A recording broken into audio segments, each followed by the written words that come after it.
So we've seen all these impressive specifications and features, and it seems to be more than just a larger woofer than the KH120.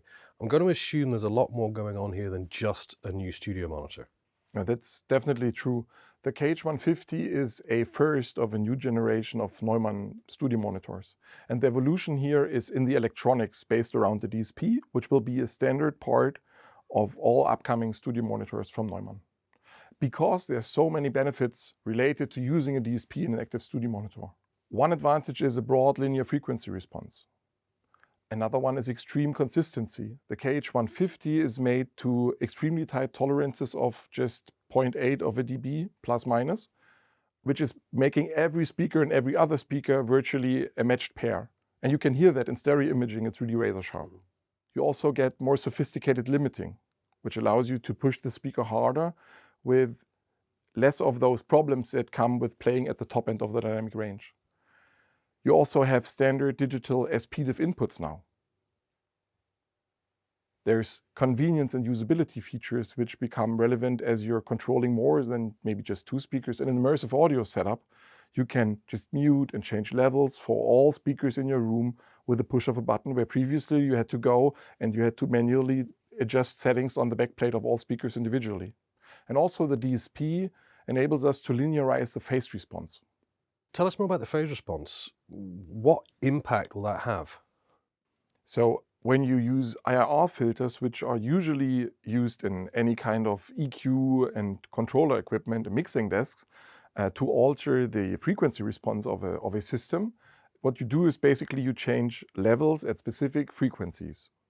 We use those same filters when dialing in the perfect crossover in our monitors, the same kind of filters, right? As a side effect, those filters also change the phase at the same frequencies. So by dialing in the perfect crossover, you also affect the phase response of the speaker in the crossover region. What we can do with the KH150 and this new DSP platform, just as in the KH80, we can go in and separately compensate the time domain and make that phase linear. Yeah. And what you get from this is really astonishing accuracy in the mid-range reproduction and razor-sharp impulse response reproduction. So all the good stuff in the time domain. Now, when speaking about modifying time domain aspects, the issue of latency can come to mind. And we took great care to find the perfect balance between compensating the phase for the relevant major part of the spectrum without introducing unnecessary latency. So this results in a 2.6 milliseconds latency for the KH150 when using the analog inputs, which is further reduced to 2.1 milliseconds when using the digital SPDIF input. So it sounds as if the electronics is the key innovation. Is it? Well, the electronics is certainly one ingredient that we use to make this the optimal speaker, right? But it's only one aspect. Let's take something else, for example, the 6.5-inch woofer, which was under development for 3 years, right? So we took great care to make that as perfect as possible with the goal to outperform any other 6.5-inch woofer that was found on the market. The way we did it is we simulated the magnet system, the voice coil, suspension, all the soft parts, and the baskets.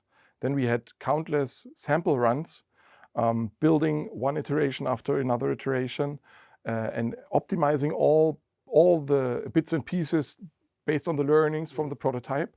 And finally, we had tools made that allowed us to make those Neumann exclusive parts, which are manufactured in super high precision with super low tolerances.